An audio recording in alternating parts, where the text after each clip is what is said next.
Right. Should I mute everyone or what? Mute all? All right, mute all. Everybody has their video on also. Interesting. So yeah, we are back on track, and I think today sound is coming back. Uh, yeah. Sorry guys, some setting here. Give me just one moment. Let me see if I can get this right. All right, expand chat. Yeah, I didn't even have a camera. All right. Yeah, nice to see all of you again. We will turn the page today and we will look at something different. Yeah, this is from last time. We usually do the recap. So maybe very quickly, let me see if I can. Can I flip this board maybe somehow? Yeah, like that. So if you have this position with the black pieces, which is the move that you should play, we looked at this last time. I will just recap very quickly. All right, here we go. You were not here last time. Okay, then you will learn something new. L008, we were talking about active exchanges. We were talking about which were the factors involved when we are evaluating whether trade or not trade some piece on the board. Still some noise. Okay, Michael, some people here, I will mute you. No offense, of course, just to have maximum um, concentration and focus here on the stuff that we're looking at. I forgot stuff like, okay, Skilled Saber, you're the fastest one. Congratulations. Please go ahead, Skilled. What should black play here before it's too late? Exactly. We should trade off that queen. All right, I'll take back with the knight. I think actually we took with the pawn last time, but all right, I'll take with the knight this time. And you can play different moves here, but that's a very promising move, defending the pawn. And we also said that maybe, just maybe later, black can actually redirect his bishop and work on the a5 weakness, which is not well supported anymore, right? So yeah, that was very important. In the game, black instead played the move bishop d8. I mean, I can understand this move. I can understand why they played this. They were saying that, all right, we will trade, but on my terms. I will win a tempo, so to speak, by taking with the rook instead. But then white, very wisely, they played here instead queen b3. I think they declined the trade. Black defended his pawn, and I think white went for an attack. Anyone remembers what happened next here? I'm not really sure. Something with the knight, right? They brought in the knight, I think. Knight g5, knight g3, I think they played here. And white started a very powerful attack. So our conclusion was simply that we should trade the queens with black here because our king is weaker in the long run. And another way you can understand this is that black has the bishop pair and perhaps a sounder pawn structure. So in that case, also the endgame is very welcome for black. Yeah, like the Soviet chess school is saying the bishop pair is very strong in the endgame and so on. And I think that's completely right. So speaking of the endgame, that's what's coming up now. In the following sessions, we will talk. White made a blunder later. No, White didn't make any blunder. White won this game. The title, the player info, it disappears when we are. I mean, I can probably bring it up here also. They disappear when you come back next week to Chessable Classroom, which is a great place in any case. I mean, I can try to see if I can find it here. Give me just one moment. Maybe I can bring it up. Oh, it takes ages here to find the. Hold on, guys. Let me see. It takes a long time. Yeah, now I think it found it. So I should go to Thursday, Italian Championship last year. So that's the game. Now you can see the names came up also, right? I retrieved it from the Chessable Classroom library or something like that. So it's Sonis with white and Lodici with black pieces. These are grandmasters from Italy in the Italian Championship. And yeah, if we had this question and what happened later, yeah, we will come to the new topic, Sarthak. Yeah, wait for me one moment. So I was right. That's what's happened in the game. So this is the kind of picture that black should have avoided, right? Now the bishop pair it's going away, but also, I mean, the weaknesses and blah blah. It doesn't really matter anymore. What matters now is the black king, and they had no chance of saving the king.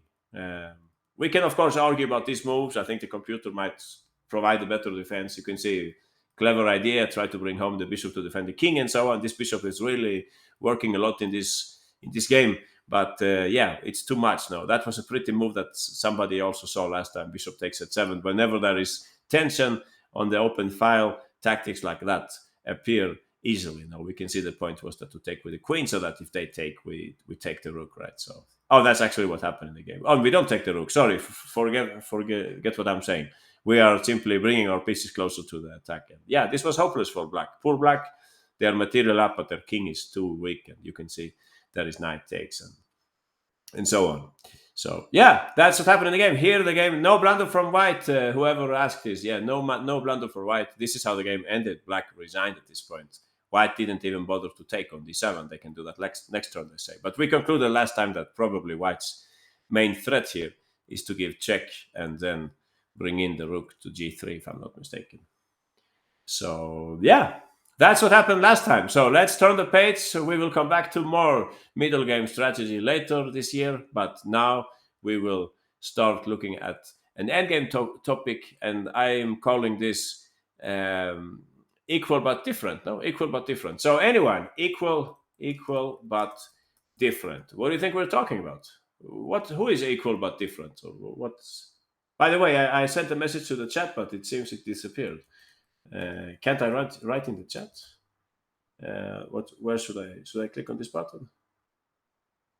I'm sending some messages, but nothing happens. Me either. I just don't think it. Wait, hold. It's kind of laggy.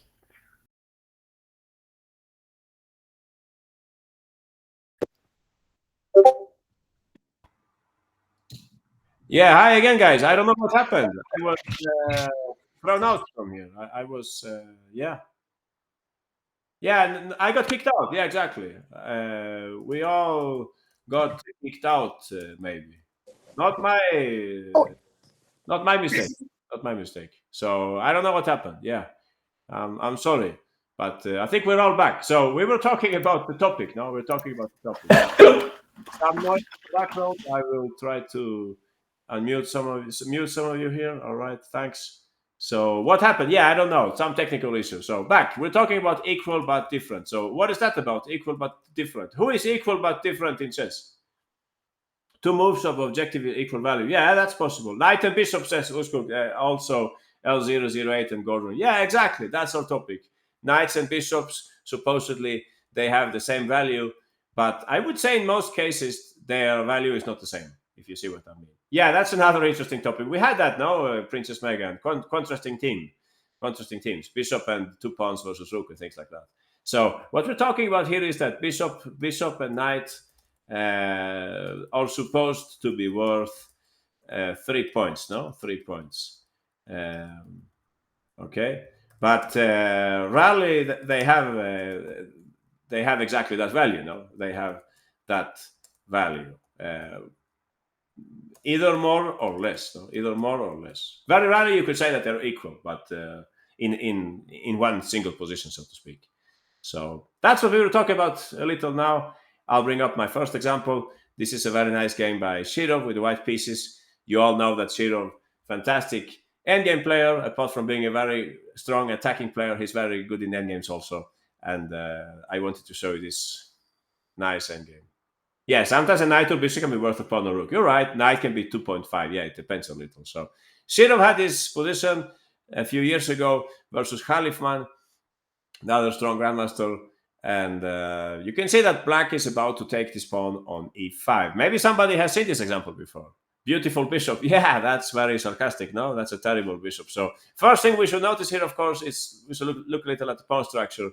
You can see that there is something about pawns being fixed now on the wrong square for black. So fixed. No, it's not the bishop h3 game. That's another game. So fixed pawns. Well, how can I explain this? The squares on which the pawns are fixed makes a huge has a huge impact. Has a huge impact whenever there are bishops on the board, right? If you're in a rook endgame, you don't care so much about if the pawn is fixed on white color or black color, and the same goes for the knights and queens and so on. But the bishop is the piece which is definitely not happy when there are pawns fixed on its own color in most cases. So anyway, yeah, enough talking. Perhaps we should quiz you instead for white's best continuation here. I don't think it will be very difficult. Please notice that there are different paths now, at least at move 2. you can play two different moves, both of which are very strong, but I can only give you success for one of them. So, all right, I'll give you for this mission 1 minute. Okay, try to find a way in which the great Alexei Shirov continued in this position. Yeah, you can play like that, AM Chess and L008. He did that on move 5. The same goes for you, Gordon. On move 5, he did this. Everybody wants to play like that. Yeah, you're missing a little part of the picture here. Yeah, we will come to that. We'll come to that. But I'm happy that you saw the outpost for the knight. Yeah, that's great. So, Crush, Little Chess Player, Skilled Saber, and Charles Schwab, that's another great option. Consider yourself winners. Shirov did something else before doing that. I think by now you can guess what he played, right? But yeah, consider yourself winners. That's an excellent move also. It will lead basically to the game. So I can unfortunately not, I cannot give you multiple correct answers, so to speak. So Random, you're the only winner here. Congratulations. You're playing just like Shirov in this game. That's the only student who managed to walk in the footsteps of Shirov. So please go ahead, Sui. Tell us what's going on here. How can White get to some kind of dream endgame here? Rook f4, of course. If you said 92 going for d4, I mean, congratulations. That's a great plan, and that's what he did later. But first, we could also perhaps look into the activity of our rook, right? So Sue is right. Rook f4, and after rook takes e5, we have two good moves, either of which is enough to get the huge advantage. Sui and exactly, Sui and Shirov played rook a4. The point of this is to provoke a6. Provocation, important topic in the endgame. We can write that also provocation. Provocation. We force our opponent to weaken their structure. That's usually what this is about, right? So we are happy that they have now put the pawn on the same color as their bishop, which means that, for example, we cannot use the square for bishop. All right, I'll continue. Bishop c8, only move here. You can guess Shirov's next move, rook b8. So if you just look very, yeah, okay, you can play the last move also. So there it goes, right? 92. Now it's time to improve the knight. But I just wanted you to notice that if you compare this with the original position, you could safely say that Black's rook is at least as active as White's rook, right? But this is a very clever maneuver with the rook so that we can improve the rook as much as we can. So yeah, great play by Shirov, no? But if you said rook b4, don't get angry at me. This is also perfectly fine. He didn't play it. He liked the idea of provoking a6. But this was, of course, also possible. You could play in exactly the same way. You could perhaps provoke rook a8 now, right? You could play it now if you like. So it's, yeah, it's basically the same thing. So consider yourself winners if you said this. And yeah, great work by Sui Random, who saw the whole sequence here. So let's continue. Let's see what happens. So rook b4, terrible bishop. Bishop c8 only move, rook b8, rook e8, and Sui said knight e2. So basically that's what's going to happen here, right? We're going to put the knight on d4. They will have to play bishop d7. We could, of course, keep the rooks on. However, Shirov notices that the minor piece endgame is already so favorable that it's better to trade off the rooks to reduce counterplay. So that's what happened in this game. So let's continue. Let's continue. They played rook f8 simply so as to be able to bring out the bishop and then take with the king. Are you still there, Zoe? Would you like to continue? You can play out the moves. I don't think it's too difficult. No. King will come to a5. Yeah, maybe. Titan Chess says 94. Exactly. 94. Yeah, there is only one way to protect the pawn. Bishop d7 had to be played. And now you have a choice here. I mean, you could also consider to keep the rooks on. Who knows? I don't know. I haven't checked this with the computer. Maybe the computer will tell you that this is okay also. Nothing happens here. The computer calculates that. I don't know. The c pawn will fall and white will prevail, something like that. It's entirely possible, no? But in human play, there is definitely no reason to enter these complications if you have already noticed that the endgame as such, the minor piece endgame, is very favorable. So yeah, at least that's my, yeah, just don't allow the counter game, says Titan Chess. Exactly, that's my belief also. So this is how far they got. At this point, I think there are multiple ways of continuing. Okay, thanks, Sui, great work. I guess you could play the plan that some of you are describing here. I suppose that maybe Black could also try to improve their king. No, they also have a right to improve their king. So you make 4 moves, your king appears on a6, right? I make 4 moves, my king appear on e4. Is that completely convincing? What do you think? I'm not so sure. No, I'm not so sure if you play in this way. I mean, I like the concept, of course, to use the king as an attacking piece. But if we play blindly in this way, I'm afraid that also black has something to say here. No? King b7. Yeah, so this is easy to do when you're sitting in the chessable classroom and we move our pieces and so on. At the board, I'm not so convinced. Maybe you're right. You're going to push the a pawn. Is that so? Knight takes c6. Wow, yeah, this goes beyond my understanding. Why on earth would I play something like this and they can take and they can run with the pawn? Is this, did you calculate?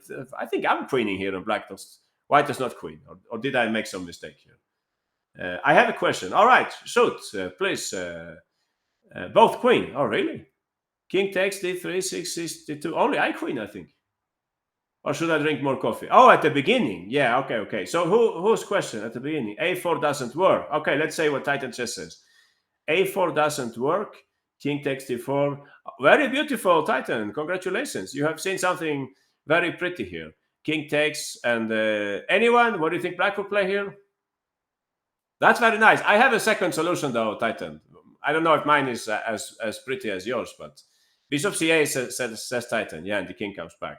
But I can see another sneaky way for black to play here. Anyone else? Aha, we can move the king. I would go this way though, but okay, maybe it doesn't matter. And then we can play c5, right? And we pick up the, the queen anyway. So, I mean, do you really think Shirov considers something like that during the game? I don't think so. He's playing the game. He's sitting there at the board. No chance to move the pieces and so on. So let's be practical. Maybe this worked. Anyone had some opinion here? I think Crush had an idea, something, no, some variation. If you have any idea, I'm happy to. Same as Austin. Okay, what did Austin say? I gave it. I can't see that the chat is very fast. Oh, the Bishop c8 line. All right. The chat is very fast, so I can't. Sometimes you have to repeat if you have something really important to share. So Shirov in the game, he didn't do this. He did something else. He played here. Look, it's nice what he played. He started with knight f3. Yeah, you would say to play knight e5. That's easy. But actually, what he wants to put the king on d4 first. So that's what happened in the game. He played knight f3, king e7, king c3, king f6, and king d4. So now there is definitely no king e4 coming anymore. Black tried g5, and now he played knight e5. Aha. Nice, no? Nice. He didn't really let black progress here. So, okay, let's continue. Black played at this point bishop e8.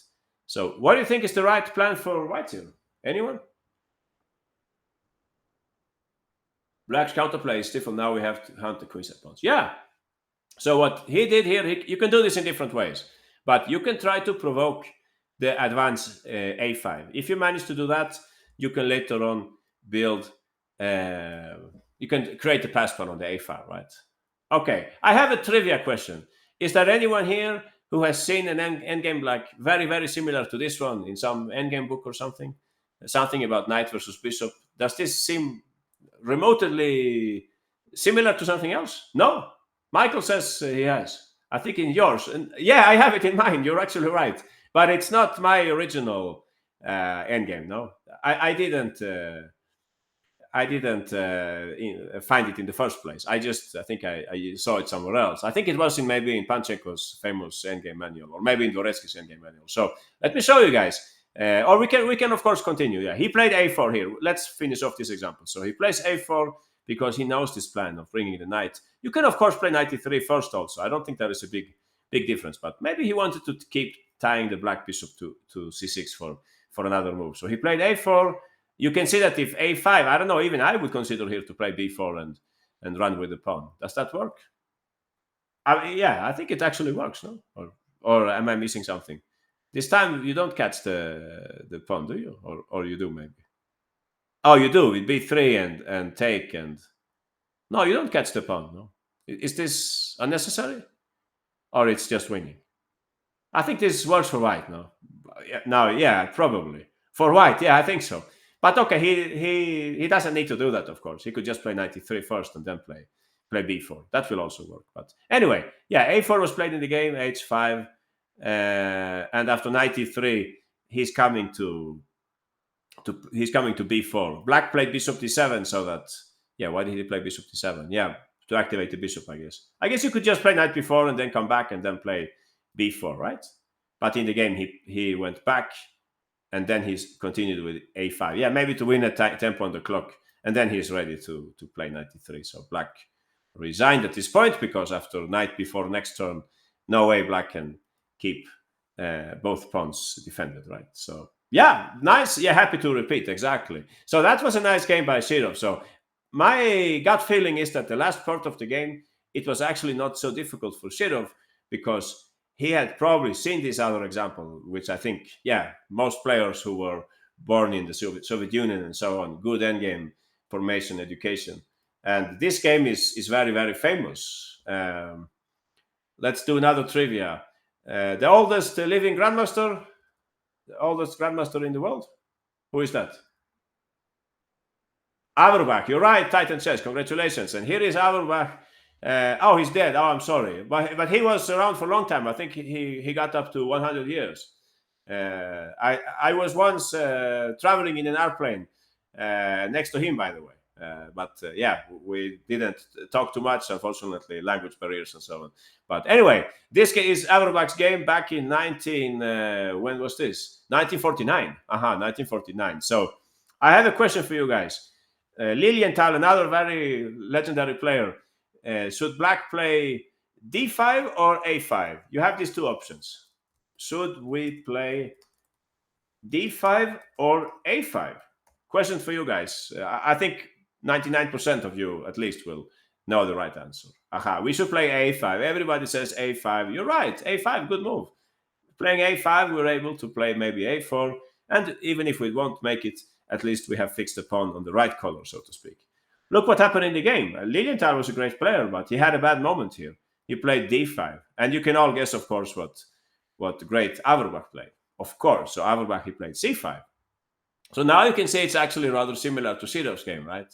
The rooks are still on. We can make a few more moves here. So this example, I think many of you have probably already seen. White plays rook e2, and you can see that they're already like accepting the possible trade of rooks. They know that then they end up in this fantastic knight versus bishop endgame. So all right, let's see very quickly. f4, rook g8, g3. In my opinion, endgame mastery has not changed that much over time. This is a game which was played in 1949. But I would think that players like, let's say, Firouzja or Abdusatorov or Carlsen, whoever, would play basically in the same way as Averbach did here. Maybe some small differences, but I don't think there is a big difference. But okay, that's personal opinion.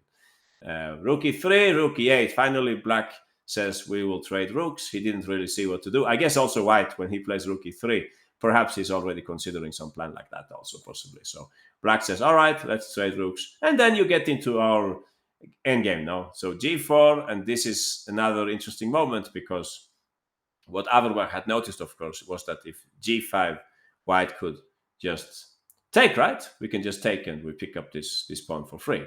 So black had to play king c7 after king g3, bishop d7. Yeah, all right, very quickly. What should white play here? That's right, Gordon, Crush, L008, ALG, Heuristic Mind, Sue, Random, Titan Chess, Tactical Magician, GM, Daniel Best, Sarthak, Benjamin, Ryan, Mexico Real, Quoki. Yeah, majority of students have found this move. Yeah, not very difficult. If you look at the color of the bishop. I mean, not the color of itself, but the color of the squares which it's controlling, right? So, yeah, that's what great Averbach played. Please go ahead, Gordon. You were fastest here. So, white's next move here, not difficult to understand for anyone, right? Exactly, g5, and you can see, yeah, nice job, everyone. So you see, two bad evils for black. No matter how I react, this pawn is fixed as a weakness. That's what fixing pawns is about. Yeah, f5 is just, I'll cry here with black if I have to play this move. You can see knight f3, the knight is coming, and you can bring over the king or something like that. So in the game, he took instead, but then you can see that white's king gets a path. So basically, that's what happened. By the way, yeah, we can talk about your move f5 also. If you play f5 here, you might win anyway, right? You might win anyway, but it becomes more difficult. I guess I should play g5 so I don't let your king in. Yeah, maybe this will also win, but g5 and no entry. Yeah, I don't know. You can probably do something on the queen side still, but yeah, seems unnecessary to put the pawns on that color, while g5 will help us either to soften up e5 for the knight, or it will help us to enter with the king. So black resigned here, according to my sources. But we can play out a few more moves. So this is, you say it's very similar to his game. Oh, I think actually it happened in the other line. Okay, so this is already winning for white without much difficulty. We can like get closer. I think I know what I was trying to say here. Yeah, if they play in the other way, then we get Shirov's game, right? Then we get Shirov's game. So this is what I wanted to say. Here you get into the Shirov situation more or less. You go to the queen side, and at some point you play here the move that some of you were saying night before. We are provoking a5. So now it's very similar to the other game. Now you go back and finally you push the pawn. And so, yeah, what would you say? Two endgame twins or something. Very similar endgames, no? The same procedure, same pawn structure almost. So anyone can win this with white, but getting there is the hard part. Of course, that's why chess is difficult. It's not enough to be good at endgames if you can't achieve these favorable endgames. So that's why you have to work in all areas, no, not just endgames. But it doesn't harm, of course, to be good at these endgames and so on, and know how to also create opportunities if you're black and you're defending here. That's also important. So yeah. Anyway, I think that's what I wanted to say here. So black should have played a5. This was a bad positional mistake by Lilienthal, below his level. Definitely c5, very good move by Averbach, and we have seen the rest. So back to Alexei Shirov. I think we understood this example, right? We did understand it. Let me see if I can find my example here. Moscow Championship. No, that was the other example. Sorry, this is Tal Memorial. Yeah, Tal Memorial. Okay, trivia. Where is Tal Memorial played? In which city? No, not Baku. Riga. Aha, you're right. Titan Crash and so on. Aha. Yeah, maybe there is one in Canada also. Yeah, I don't know. I just know the Tal Memorial in Riga. Aha, Mikhail Tal. Son of Riga, right? So about Shirov, also. Anyway, let's speak more about chess and less about trivia. So rook f4, that's what Shirov played. He brought up the rook to the fourth rank, and then he entered with the rook, and later on he used his smart knight maneuver. But at that interesting moment that we were talking about here, he didn't go for the pawn, which maybe it wins also. If you're Stockfish, you can maybe win in that way also by bringing up the king. But he played in a much more technical way. He first restricted black's play, and then once he had black's king more or less under control, then he continued with his queenside play. So, all right, let's move on. Let's leave this interesting endgame and let's check something. Actually, again from older times. No, another example of older times. Who was very close to beating Botvinnik back in 1950 something? Anyone? Bronstein, you're right, tactical magician, exactly. Fantastic player, very original, and obviously he was good at everything, and he was also good at endgames. So here we are again, but we have switched colors now. You can see that it's somehow a similar structure, but you can see that it's white who has the potentially bad bishop and pawns fixed on the wrong color for white, so to speak. So I would like to know how you think that black should proceed in this position. He was weak. He wasn't the world champion, so you can't put him in that category. But he was very close. Yeah, I think he was a great player. But okay, measuring the world champions and their contenders and so on. Yeah, that's probably not my strongest side. So let's quiz you on this one. Sorry, Bronstein found a very smart rearrangement here. Let's see if you can also find it. He actually lost the pawn temporarily, but then he got it back with a much better position. How many moves should I ask you for? Yeah, I think that's enough. All right, you get 1 minute 30 for this. Take your time, guys. Take your time. Don't send me anything now. Don't send me now the moves. JM Chess, you're too fast. Maybe you can play like that. I don't know. Your move is very interesting. I would play d5, JM Chess. I'll play d5. I'll try to outsmart you in tactics. We will come back to that. You can see my point, right? I don't want to take on a6 because your knight is hanging on b8. So d5 is my move there. All right. What else do we have here? Knight takes d4. Wow, that's a fantastic move. Rook e7, Sarthak. I think you're missing cheap tactics here. Rook e7. I don't enter your strange variation. I simply use an intermediate check though. So who else is close? Gordon and Crush. Yeah, if you played that, that's interesting. No, why didn't he play that? You're right. Why didn't he play that? If I take... Oh, but you're not taking anything, right? It's just a trade. So if you play that, I'll probably take and I'll play rook b1. Gordon, Crush, and Uskuk who are saying this. Okay, Titan Chess, congratulations. You have the whole variation here. Nice. Who else was close here? Tactical Magician. Trading pawns. Interesting. I'll take that pawn, Tactical and Chess Vedant. I'll take and I'll trade on a6 and I'll play rook a1. Many interesting move. Many people want to play b4 here. But I think that's not completely logical, no, because I have two weaknesses with white, no, c3 and a3. So I don't think you should do this even if it's tactically working. Anyway, let's listen to Titan Chess, who is the only student who walked in the footsteps of David Bronstein. So please go ahead. Did you play the first move? Yeah, now it comes. So rook d7. Why is the rook retreating? Is it because the bishop is annoying? No, not exactly. Simply, it's like Shirov's game, right? We're looking for a good outpost for our knight. And that outpost is definitely on d5. So the rook is actually in the way. All right, bishop g3. Now we cannot play knight e7 because we're hanging the rook. So we have to do something about that. We will look at all your alternatives. Don't worry, just remind me. We will look at everything. But first I wanted to show you what Titan Chess and Bronstein found. So you can go ahead, Titan. Aha, rook b6. The only function really of this move, unpin the knight so that the knight can move and settle on d5, right? We will have the same situation as in Shirov's game, basically. What did white play here? I think they didn't know exactly what to do. They don't have many useful moves here. So I think he just played king g2 here, Kakageldiev. And now Bronstein continues with his plan. Maybe Kakageldiev thought that this would not work, Titan Chess next move here, because he thought that this pawn is falling, no? But Bronstein had seen a little further. He gave away the pawn, and here you can see this is an interesting moment. After rook takes b5, it's interesting to take and so on, but this is of course the right move. That pawn doesn't go away, but this pawn we should definitely keep it. And you can see that black has a simple idea here to bring the rook to a7 and attack the pawn on a3. So, okay, we will come back to the game, but this is supposedly the best continuation. Now I'm very happy to look at all your other ideas here. Yeah, thanks, Titan Chess. Exactly. Rook a7 is the next move here. So let's see here. Some of you said knight b4. No, knight b8 was proposed, right? Knight b8 was proposed. But in that case, I was saying that, no, you didn't say that, right? Then I have rook e7. Yeah, that's not working. What was the variation that somebody told me with the knight on b8? I don't remember how did that happen? Maybe I think it was like this. Somebody said knight b8 here. Yeah, exactly. That was the point. So I can see what you want, right? Rook takes and knight takes a6.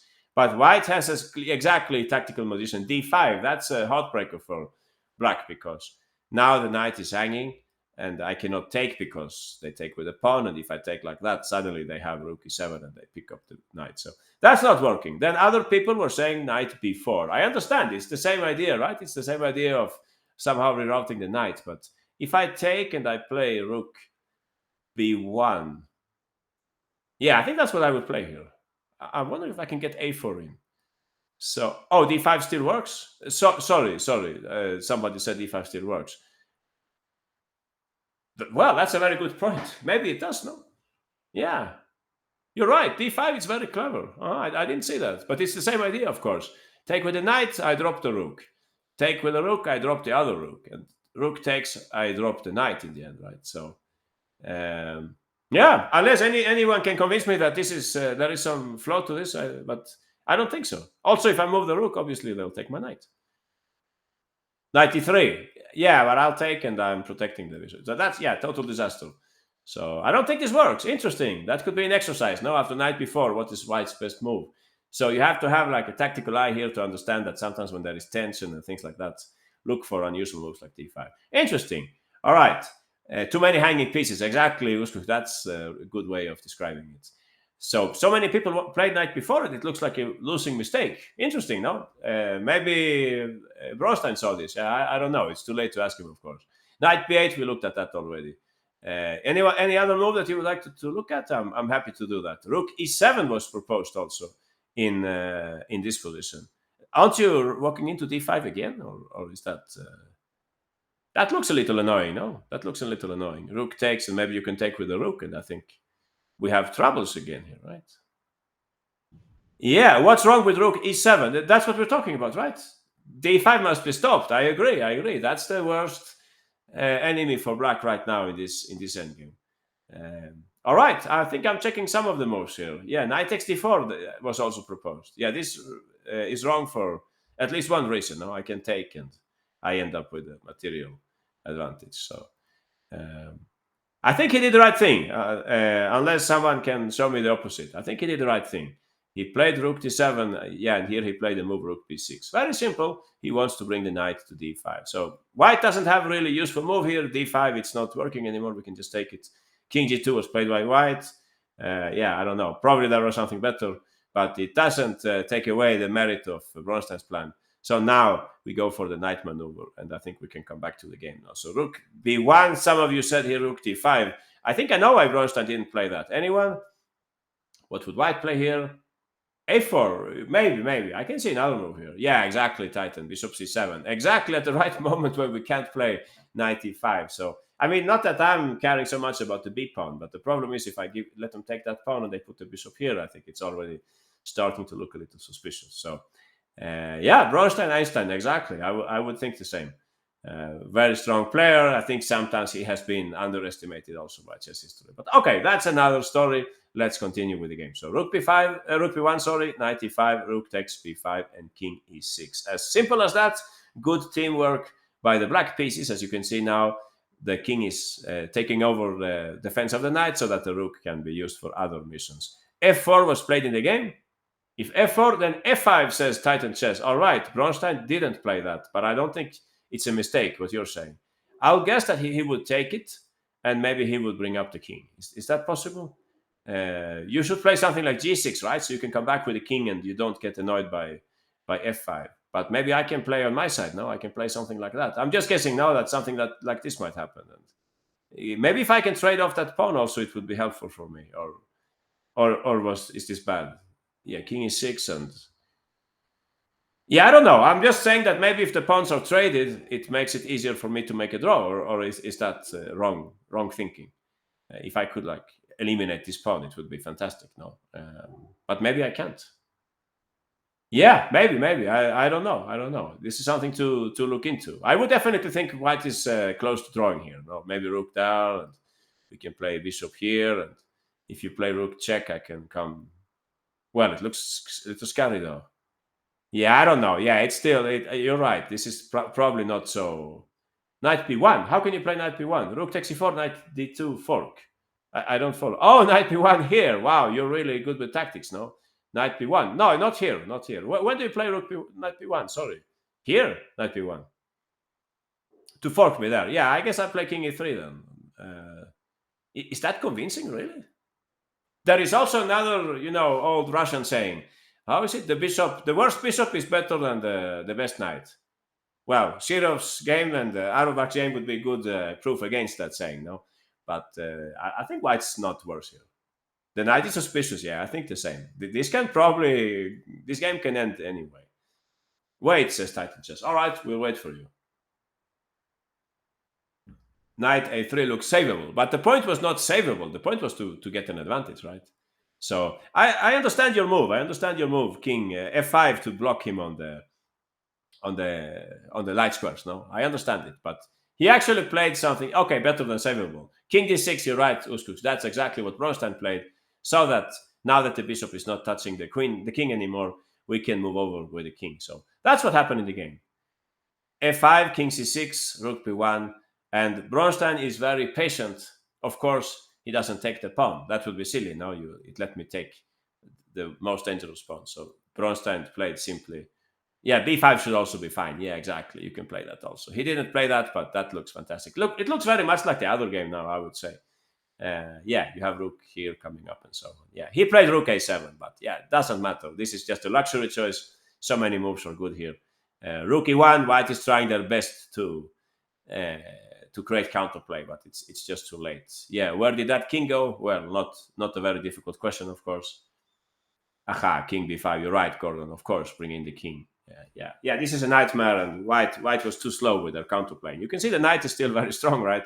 We don't let them play rook seven, for example. But even then, they are probably the tempi does they don't favor white here. Black is very fast after taking the pawn. So yeah, I think we will do something because in this case there is only one real solution. So I think we should actually request this one so that I make sure that everybody noticed Bronstein's smart thinking here. So let's do that. Let's do a long quiz here.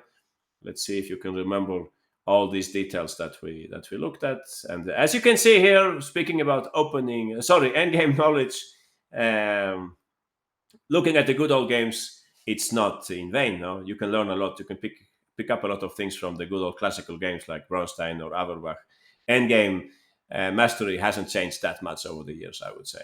So, all right, here we go. You get 40 seconds for the whole sequence, but you have to give me like 10 moves. So take your time, but not too much time. Okay. I'm sorry, little chess player. We said that d5 was annoying there. No, we said d5 was annoying. So please don't do that. L008, first place. Congratulations. Crash, your second. Great work. Benjamin, third. Gordon is number four. Some people they lost track on the way, but yeah, many of you were very close. 206, your fifth place. Usku is sixth. Let's see if we have more winners. We do have more winners. Skilled Saber, you got it. Congratulations. Daniel Best, you're almost the best here. You're among the best for sure. So yeah, nice. Endgame is the part where top players slip the most. Yeah, I think so. You know why? In my opinion, no. Back in the good old days, they had more time on the clock, and they had adjournments and all that.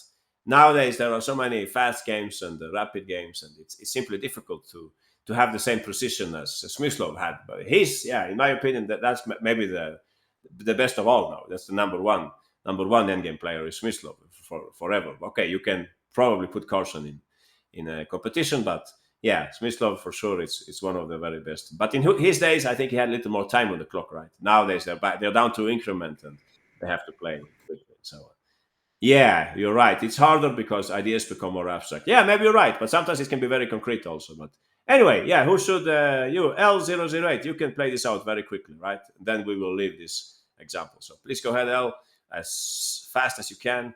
Exactly. Okay, I have to find White's moves here. Knight e7, the key move, so that we bring the knight to the outpost on d5 now that the rook is defended. By the way, notice, guys, we sidestepped all these complex tactics like knight before d5, things like that. Yeah, he was an original player, but I mean, once we're in the end game, all these strong players from the past, they would be very technical. And yeah, you can look at end games by Mikhail Tal, for example. You can also see that he's very disciplined in the end game. He's not, he's playing with a lot of technique and low risk and so on. So it's not like he's always sacrificing. So actually, here Bronstein sacrificed, right? But he knew that in the end, with this power knight and the potential passed pawn and White's weakness on a3, he would get it back. All right, let's move a little back into modern times. We're talking so much about good knights, right? So far, poor bishop has not been able to save any game here, and I think now we should look quickly at the other side of the coin. Um, I noticed Soviet and European players are far superior to American players in the end game. I don't know. Maybe in the US you're playing a lot with what's the name of this delay, right? You're playing with delay. So and in Europe I think it's more increment. So you're playing faster games. Maybe in Europe there is one round a day, while in the US you have maybe two games a day in the opens and so on. Maybe something like that. I'm not sure. So two games per day. Then yeah, you would even want to avoid the end game, right? Because it's too exhausting. But in Europe, I think in like Spain, for example, it's still very common with one game a day, and that means that you have more time, and I think also time controls are longer. And that delay that you have in the US, I think it's very complex for quality, for chess quality, and so on. But maybe for organizers, it's good because they can finish the round earlier and things like that. Anyway, let's talk a little about this end game. We can see that now this time things are completely different. We can notice at least two things which are in White's favor here. No, two things in White's favor. One, okay, I'll write quickly here. Two things in White's favor. Okay, we have one. open central pawn structure, if you see what I mean. We don't have any pawns in this area. And then you could say also number 2, better minor piece. Yeah, but that's what we're explaining here, right? So number 2, pawns on both flanks. So the bishop just loves it when there are pawns on both sides, right? Because it's good at attacking both sides. If there is some situation where white creates a passed pawn here and black creates a passed pawn there, you can bet that the bishop will rule in that endgame. It's much better in passed pawn races and so on. But apart from that, you will also say, but hey, look at what a horrible pawn structure. The c pawn is weak. And I think also Bronstein, he said something interesting. He said, when you're weak on the light squares, you're also weak on the dark squares. Something like that said Bronstein. Very clever point, no? So even if the bishop cannot attack these pawns, you can see that like the king can get there or something. So this is not a very compact pawn structure. It would have been better to have the pawn on f6 or something like that. But okay, I don't know what happened earlier in this game. Gelfand with white, Nihal with the black pieces. Maybe Nihal didn't have a chance to avoid this, or maybe he played the Dutch defense well. I doubt it, but okay, I'm just saying we don't know what happened earlier in this game. So the knight is not the same knight as in Shirov's game. It doesn't even have a stronghold. No, there are no protected squares for the knight really in this position. So anyway, enough talking. Don't forget that the knight is very clever tactically. No, so there are always force and things like that coming up. I will quiz you now for the strong continuation that Boris Gelfand used in this game. I think I'll just quiz you for 2 moves. I think that will be enough. So you get only 30 seconds, but you have to find Gelfand's clever maneuver here. Oh, so everybody wanted to play like that. Yeah, he didn't play like that. Skilled Saber J Chess Titan, Awesome, Ryan, Gordon. He didn't play like that. I think I go King E6 there, right? I go King E6. I'm bringing my king to D5 to protect that pawn. I hope that will be enough to keep the balance here. Right. So random, quirky, heuristic mind. Congratulations, you have found the right continuation here. There was a little detail here. L008, tactical magician. You also found it. Great work. Aha. So let's go ahead. Quirky hasn't moved the pieces so far today, so please go ahead. Quirky, the moment is here. Aha. Bishop F4. Clever retreat. The bishop is going to E3 to attack this pawn. And you can see that black has no stable move here, really. In the game, he played king e6, and here Gelfand simply played bishop e3. Actually, the rest of the game it's rather one-sided. We can have a look at it anyway. He played f4 here. Interesting move, active defense. Yeah, hats off to Nihal, who really tried to spice up the game somehow. You can see that if we take with the pawn, this might become a weakness in the future. Perhaps some chance of attacking that pawn, who knows? If we take with the bishop, well, black gains a tempo to move the knight somewhere. I don't know, maybe knight. Yeah, where would I go with that knight? Here maybe, yeah, maybe that's the best square, right? So that I can play knight e4 and I can safeguard the pawn. Probably black is lost anyway, but yeah, everything is relative. Some kind of barrier, no? We have a barrier. We don't let the king approach for now. So yeah, he didn't play any of these 2 moves. What did white play? Yeah, right. Took that. That's of course the tastier pawn because now we have a passed pawn, right? So that's what happened in the game. Pawn takes. Black played knight b4, and Gelfand played a nice move here. It's not the only move, but it's what I would play definitely if I had this position. Anyone? Yeah, exactly. Bishop c5. Everyone wants for bishop c5. All right. Let's see. So if I take the pawn, you're claiming that you will take my knight. Is that so? That must be your point, no? So I cannot do this, right? Or can I? Or is there some crazy tactic like king d5 and yeah? Let's see what happens here. Wow, you go with the bishop somewhere, right? Yeah, I was thinking I could play c4 maybe and c3. Sorry, is that making any sense, or is it just silly to play like that? That's probably just silly now, but okay, I'll do it anyway. Very silly, but what would happen? Maybe you can go b3 and you play king b1. I don't understand. Yeah, I don't understand either. We're 2. I don't understand either. I was just trying to save Nihal here in some way. This seems to be winning now. When king b1's come, I have to play c2 and you take and so on. So yeah, this looks horrible. So you're probably right. Bishop c5. Yeah, why didn't he play that then? 95 and maybe he was not happy about 95. And again, there is some kind of barrier the king cannot really approach. I mean, white must be winning now. You run with the pawn and so on. I'll have to take care of the pawn with the king instead. So Yeah, this should also be winning then. All right. Let's not fight about that. King c3 was played in the game, and after knight take, king takes, that's how the game went, and he just ran with the pawn. I think that was simpler. No, yeah, this seems to be a little simpler. Many winning options. Exactly, I agree. Just remember that. Look at the color of the pawn. You know that it queens on dark square, so we don't have any issues like that. Some kind of drawing combinations or whatever. Yeah, it will not happen. Yeah, I know you can bring the bishop there also. So yeah, that's what Gelfand played. All right, let's see very quickly your other options here. If you played king c3, which most people wanted to play, I'm pretty sure I was going to play king e6, put the king on d5, and as we said, previous knights are very tactical, right? So what would black play at this point? Anyone? 97, of course, killed Saber. And maybe this doesn't work in the long run, but at least we have better practical chances. You can see that the pawn cannot be taken due to the fork. And if white plays something like a4, we would play a6 and claim that we're still in the game. But this didn't happen because Gelfand found a much nicer way to play here. Bishop f4 to put the bishop on e3, targeting the pawn, keeping king c3 in the pocket, so to speak. Oh, it's not holding, says Tactical Magician. All right. I'm happy to hear your opinion. Let's see. What did you say after this? Like that? Was this winning for white, you mean? A4, okay, A6. You want to play king b4? Yeah, maybe you're right. King b4, you say you're winning here. All right, that's entirely possible. Is there anything I could do to spice up this endgame, or you're just going to invade with the king? Um, yeah, I don't know. I can't see any good counter argument, honestly. Yeah, looks tough. You're probably right. Yeah, this should probably be winning also. Uh huh.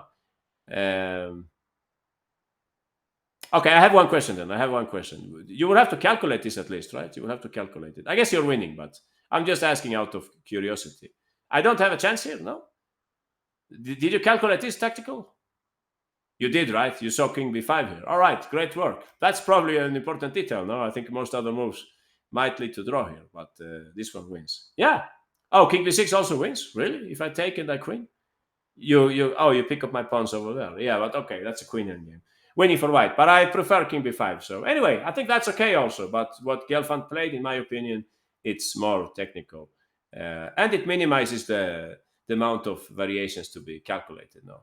So yeah, that's probably a good choice. All right, let's see another game where the bishop is in charge. All right, let's see another endgame where it's the bishop who is strongest. Yeah, I don't know if we saw this in the past. Maybe I have some memory of this endgame that we looked at it, but hopefully not. All right, we can see this is a little similar to, maybe you know this game, the famous game Fischer versus Taimanov. There is a game like that, but Fischer, I think he had the other bishop, right? He had a light square bishop. Taimanov had a pawns like that on the other side as well. Anyone know that game? Fischer Taimanov. Fischer Taimanov, very famous game.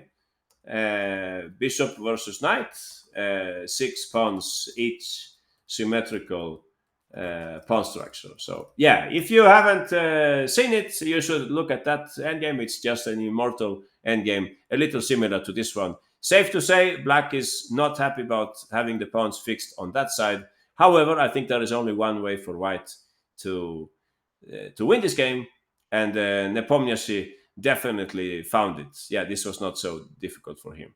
So, all right, I'll just quiz you for the next. How many moves do we need for this? All right, up to this point. Okay, you get 1 minute, guys. You have to find 5 moves, I think.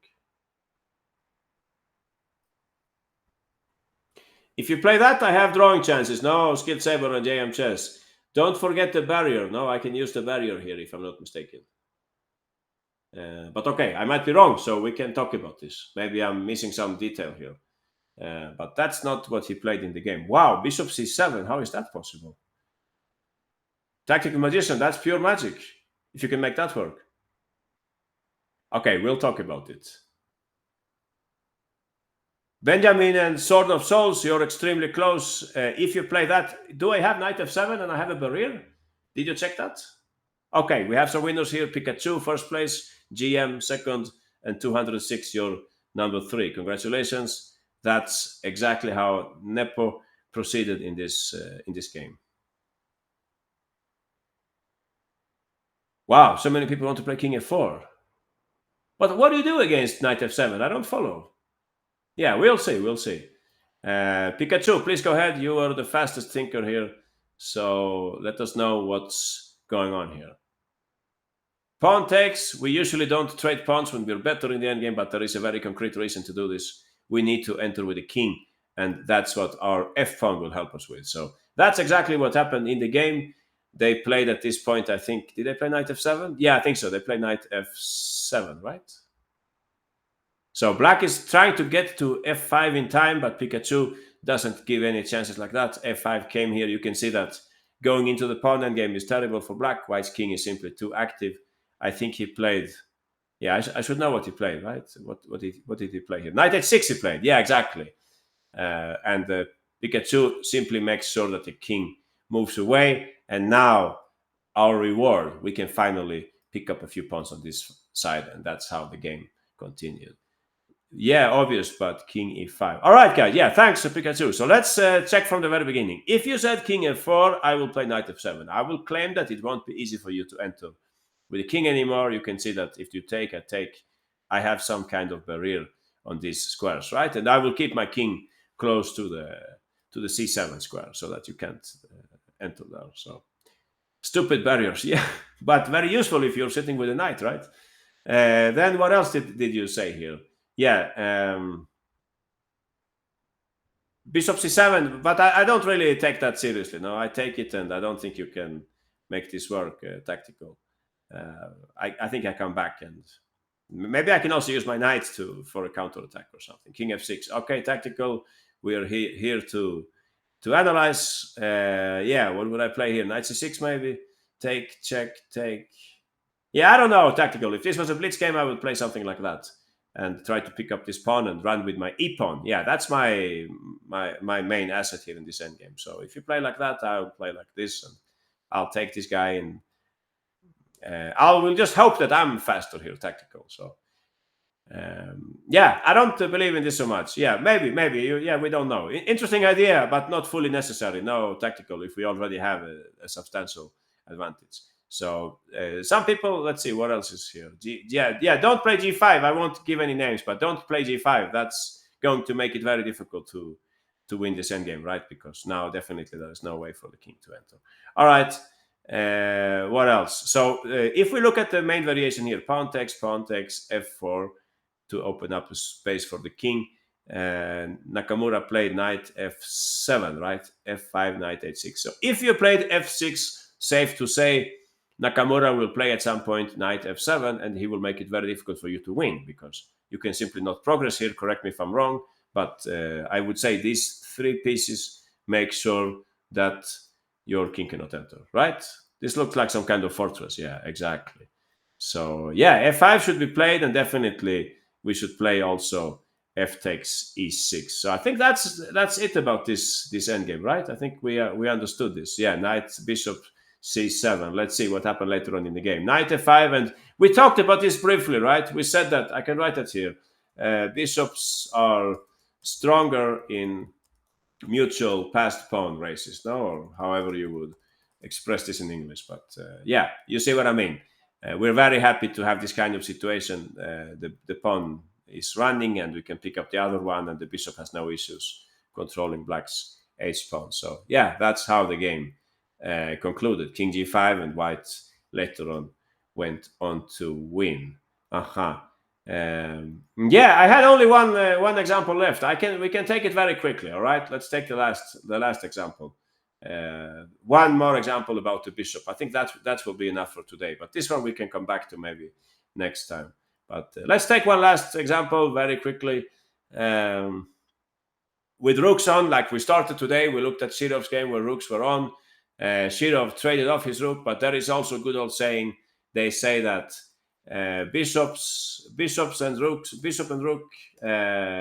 is a good team in the endgame. That's what I say, right? In the endgame, and conversely, knight and queen is also a good team. So yeah, Rapport he took home this game in a very nice fashion against Caruana. He started here with a move bishop e6, bringing out the bishop quickly.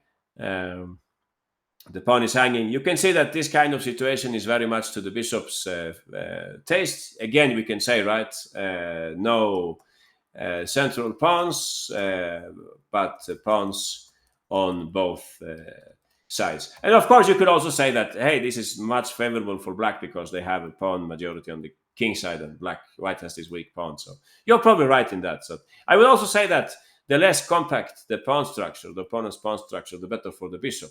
If you play something with black, like let's say the Benko gambit, you have the pawns arranged like that, something like this, if you see what I mean. In that case, it's not so easy for the white bishop to attack those pawns. But here, as you can see, white has several pawn islands, and even if these pawns are on dark squares, it's still very favorable for the side with the bishop. So, all right, bishop e6, rook g1 was played by Caruana, looking for counterplay. Anyone, would you take the pawn or would you play something else? Titan chess says rook g8. I think it's okay. Rapport didn't have enough strength in the arm and he just made it to f8. I'm just joking, but this is a good move, right? Rook f8, taking control of the open file and also asking the knight where to go. It's not so easy to see where to go with the knight. In the game, Caruana played knight e3. Yeah, mouse slip by Rapport. No, this was over the board game, so no mouse slip, I think. Anyway, what did black play now? After, yeah, g4. Now he played g4, exactly. So in this way, now we have managed to deflect the knight. We can now play safely g4. Interestingly, you give the square to white, but you're saying, I don't care. Later on, I have some kind of dynamics with g3. I'm going to create a passed pawn. But interestingly, Rapports, he takes some time before he does this. He doesn't do it right now. Improving the pieces. King e2 was played by white. Probably it was better to go this way, but okay, that's not so natural maybe. I think Stockfish was saying that this was the best move here. You can see Stockfish has an idea that if we trade off the pawns, it's helping the defender's task. So probably black should play something like bishop c8, but we could play knight e3, and white is still in the game. Although I would think that in most cases, between humans, black would win this game if you have two players of the same strength, more or less. But all right, let's see what happened here. King e2 and Rapport's next move. What do you think black played here? Anyone? If the bishop is well placed and the rook is well placed, king f6, you're right, L008. We should bring in the king now. The king can come closer. B3 was played in the game. Yeah, maybe not correct to put the pawns on that color, but it was already a difficult endgame for white. They simply wanted to secure this pawn in advance, waiting a little for black. A5, king e1. I think Caruana is just waiting here. He's just waiting. It's difficult to do something more constructive with the pieces tied up against the advance of black's pawn and so on. So yeah, king e5 was played by Rapport. The computer wanted to play a4 and play rook a8. That looks nice as well. But all right, what he played was nice. So knight g2. Anyone, what would be black's best move here? Rook h8, you're right, Titan. We don't play h3 yet, right? Maybe then they can create some kind of light square blockade or something. So let's take our time. Rook h8. Caruana goes back. And now, key move. All right, guys, time for one of the last quizzes today, I think. Let's see if we can get this right. Yeah, I think we will only quiz you for two moves here. So you get 25 seconds to find the next two moves here. Oh, you play like the Stockfish here, some of you. I see. What about rook takes g4? I don't have that, right? You trap my knight in the end or something. Okay, little chess player, Al, Quokky Chess Art, Benjamin, Star Pawn, Titan Chess, Tactical Magician. That's exactly what happened. Yeah, Inari, Chess Vedant. That's right. Okay, please go ahead, little chess player. What should we play here with the black pieces? G3, the typical pawn break. And if I take, unfortunately, I can't maintain this blockade anymore. The bishop is coming close to e4. So Caruana, he couldn't play that. Yeah, thanks, little chess player. He couldn't take it. He played in the game rook g2 instead. Here, after g3, I mean. After g3. He couldn't take it, I think.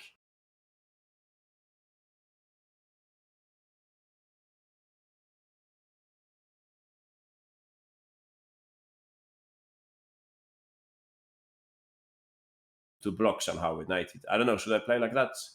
Okay, there is another flank also. A4, some people were saying.